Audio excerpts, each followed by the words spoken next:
Si hay algún trailero o alguien que maneje de noche escuchando esto, cuidado en el tramo de la carretera libre hacia Puebla, esa que pasa por los poblados que ni en el mapa salen. Soy Carlos, tengo 32 años, llevo 10 manejando camiones de carga y pensaba que ya me las sabía todas.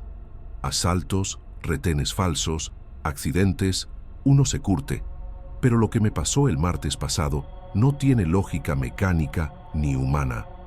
Eran las 2:00 de la mañana. Mi Torton empezó a toser humo blanco. La temperatura se fue al cielo y tuve que orillarme en medio de la nada. Bajé con la linterna. Era una manguera del radiador, reventada. Estaba jodido, sin señal de celular, en plena sierra, con frío y con miedo de que parara alguna camioneta con gente armada. Fue entonces que vi una luz amarilla, débil, a unos 100 metros dentro de una brecha de terracería. Parecía un taller improvisado. Caminé hasta allá con mi llave de cruz en la mano, por si las dudas. Salí a un claro donde había una casita de lámina y un señor mayor, de overol manchado de grasa, sentado en una llanta vieja fumando. ¿Se te calentó la máquina, hijo?, me preguntó sin levantarse. Tenía la voz rasposa, de quien ha fumado toda la vida. Le expliqué lo de la manguera. El señor, que me dijo que le decían Don Chuy, se levantó despacito. No tenía herramienta moderna. Usó cinta de aislar vieja, un pedazo de cámara de llanta y alambre recocido. Mientras trabajaba, platicamos. Me preguntó mi edad. 32. Dijo él, con una mirada triste. Buena edad. Edad de trabajar duro, pero peligrosa si no te cuidas. En 20 minutos, el camión arrancó. El motor sonaba parejito, mejor que nuevo. Saqué mi cartera para pagarle, pero él me detuvo la mano. No me sirve el dinero aquí, muchacho.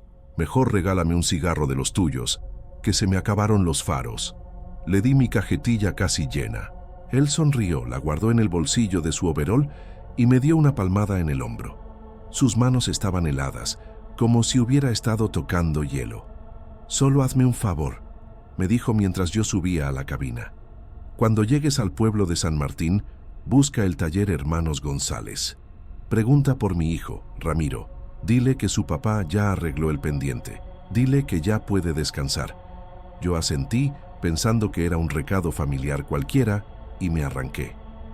Llegué a San Martín a las 8 de la mañana. Encontré el taller. Un muchacho de unos 40 años, Ramiro, estaba abriendo la cortina. Bajé y le dije, «Oiga, ¿usted es Ramiro?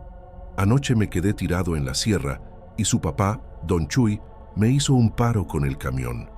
Me pidió que le dijera que ya arregló el pendiente». Ramiro se puso pálido, soltó las llaves que traía en la mano. «¿De qué está hablando, amigo? Mi papá murió hace 15 años». Sentí un hueco en el estómago. «Eso no puede ser», le dije. Hablé con él. Overol azul, mancha de grasa en la ceja izquierda, fuma faros. Ramiro empezó a llorar. Me hizo pasar a la oficinita del taller. En la pared había una foto vieja, en blanco y negro, con un moño negro. Era él, el mismo señor, el mismo overol. «Mi papá murió en un accidente en esa carretera», me dijo Ramiro con la voz quebrada. «Estaba arreglando un camión cuando le fallaron los frenos al de atrás. Murió al instante. Tenía 32 años, la misma edad que usted tiene, ¿verdad?» No supe qué decir. Pero lo peor vino cuando Ramiro y yo fuimos a revisar mi camión para ver un arreglo que me había hecho el fantasma. Levantamos el cofre. La manguera estaba reparada, pero no con cinta moderna. Estaba amarrada con un pedazo de cámara de llanta vieja, cuarteada por los años, y un alambre oxidado que ya no se fabrica. Y atada al alambre había una cajetilla de cigarros faros, de una edición que dejaron de vender en los años 90. El camión sigue funcionando perfecto, pero yo no he vuelto a manejar de noche. Todavía tengo pesadillas con el sonido de la estática, ese ruido blanco y constante que se quedó grabado en mi cabeza la noche que perdí a mi mejor amigo. La Policía Federal cerró el caso diciendo que Lalo se quedó dormido al volante, que el cansancio le ganó en una curva peligrosa de la carretera a Saltillo, pero yo sé que Lalo no se durmió. Lalo estaba completamente despierto y lo que lo sacó del camino no fue el sueño, sino el terror puro. Llevábamos años haciendo la ruta juntos en convoy. Yo iba adelante abriendo camino, y él venía unos 500 metros atrás, cuidándome la espalda. Era una de esas noches donde la lluvia no cae, sino que golpea el parabrisas con furia, convirtiendo el asfalto en un espejo negro y traicionero. El error de Lalo fue tener el corazón demasiado grande. Me avisó por la radio que veía una silueta en el acotamiento, una mujer, empapada, parada sola en medio de la nada. A pesar de que le advertí, a pesar de la regla de oro de nunca detenerse en la sierra de noche, vi por el retrovisor cómo sus luces de freno se encendían hasta detenerse por completo. Los siguientes 20 kilómetros fueron los más largos de mi vida. Al principio, Lalo me dijo que la chica estaba bien, que solo tenía frío y miedo, pero poco a poco, la transmisión de su radio empezó a cambiar. Su voz, normalmente tranquila y bromista, se volvió tensa. Dejó de hablarme a mí y empecé a escucharlo murmurar cosas incoherentes. No era una conversación, era el sonido de un hombre que se da cuenta, demasiado tarde, de que cometió un error fatal. A través de la radio, empecé a escuchar ruidos que no pertenecían a una cabina de tráiler. No se escuchaba el llanto de una mujer agradecida. Se escuchaba un siseo, un sonido húmedo y gutural, como el de un animal salvaje masticando. Lalo empezó a respirar agitado, casi hiperventilando. Me dijo, con la voz quebrada por el pánico, que la mujer no dejaba de mirarlo, que no parpadeaba, y lo peor, que el olor dentro de la cabina se había vuelto insoportable, como a carne podrida y azufre.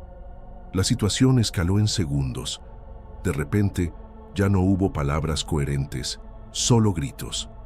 Escuché a mi amigo, un hombre de 100 kilos que no le temía a nada, gritando y llorando, suplicando a Dios. Gritaba algo sobre los pies de la pasajera. Gritaba que eso no eran pies humanos.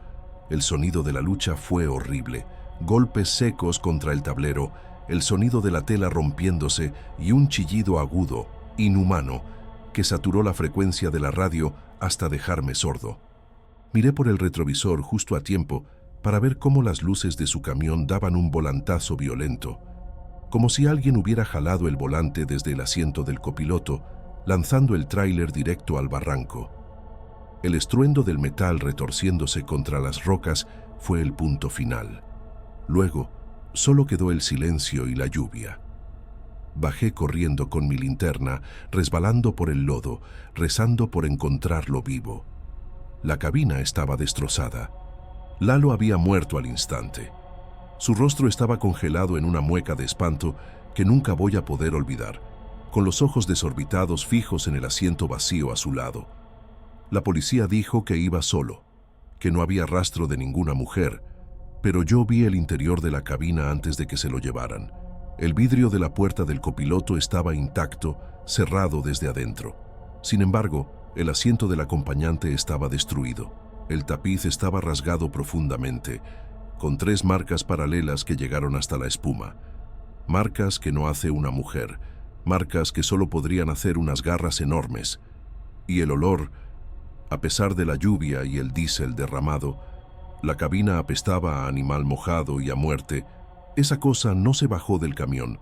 Esa cosa desapareció en el aire después de llevarse a mi amigo.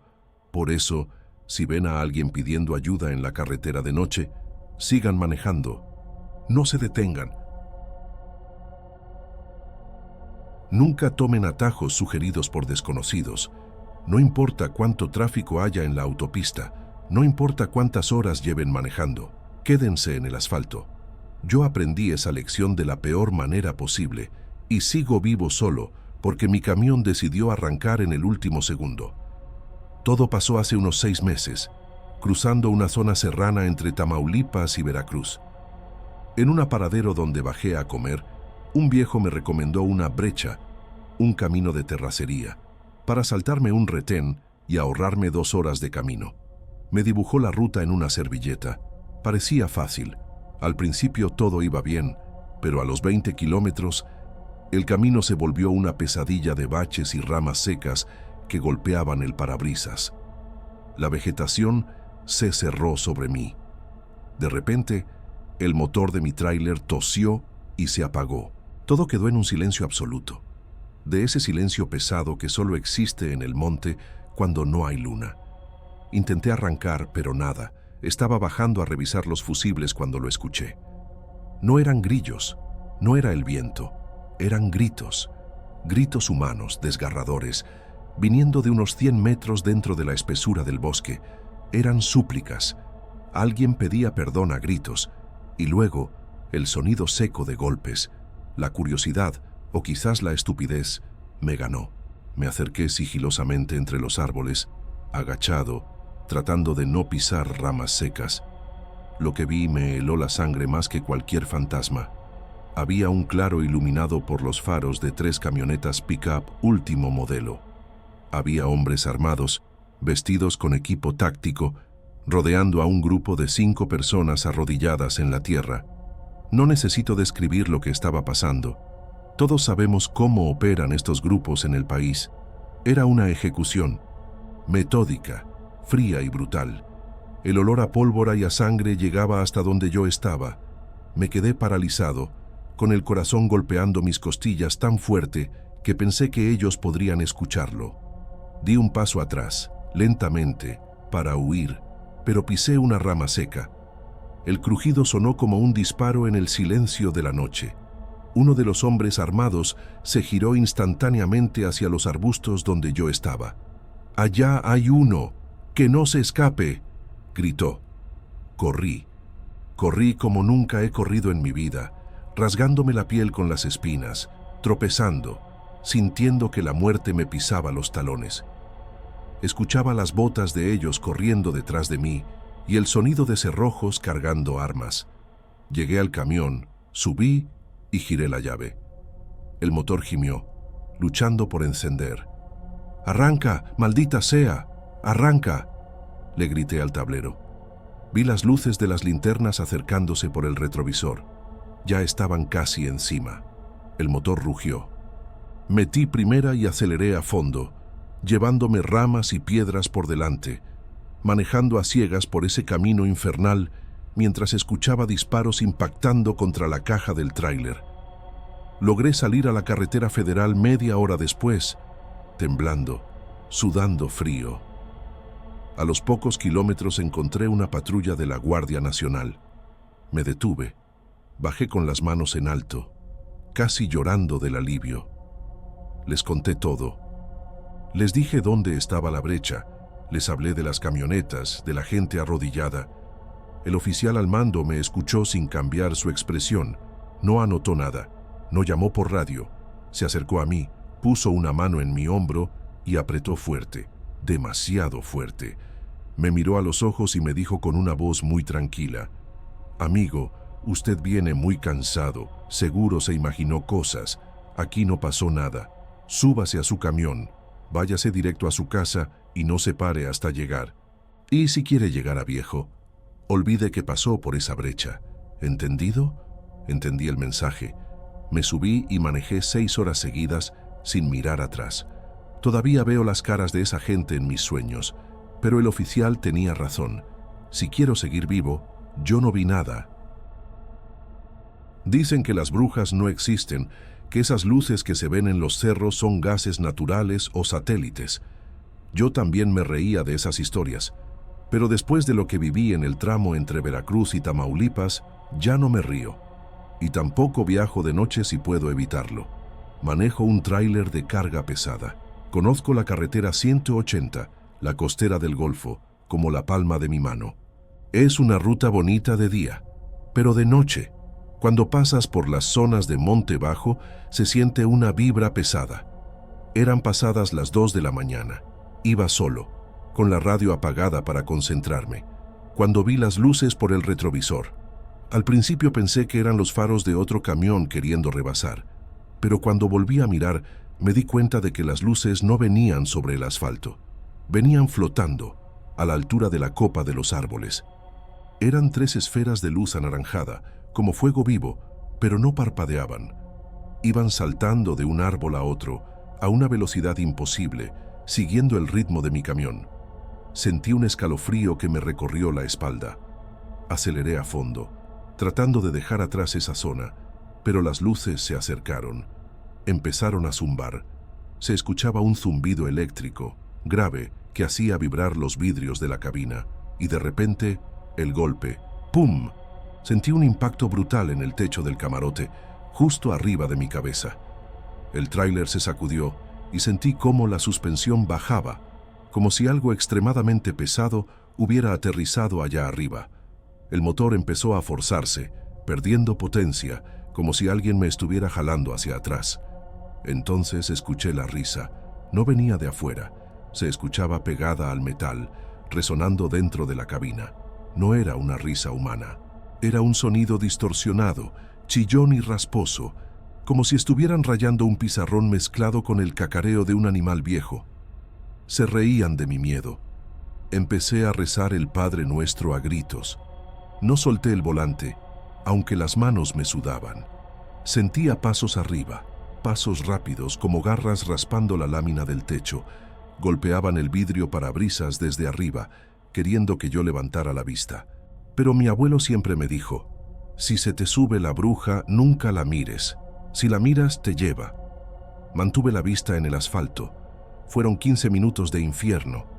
El camión pesado, el zumbido, las risas burlonas.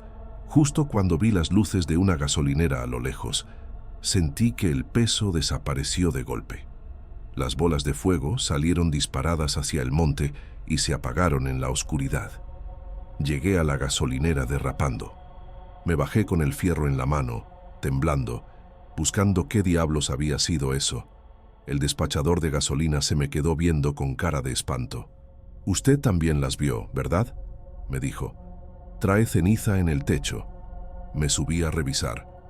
Efectivamente, la lámina del techo tenía marcas de quemaduras circulares, como de carbón. Pero lo que me quitó el sueño para siempre fue lo que encontré en la ventanilla del lado del copiloto. Marcada en el polvo del vidrio había una huella. Parecía una mano, pero los dedos eran anormalmente largos y finos, con terminaciones en punta como agujas, y la palma era demasiado estrecha para ser de un humano. Alguien o algo había estado colgado de mi puerta, mirándome a través del vidrio mientras yo manejaba. Desde entonces, si veo bolas de fuego bailando en los árboles, no me detengo. Acelero y rezo para que no tengan hambre esa noche.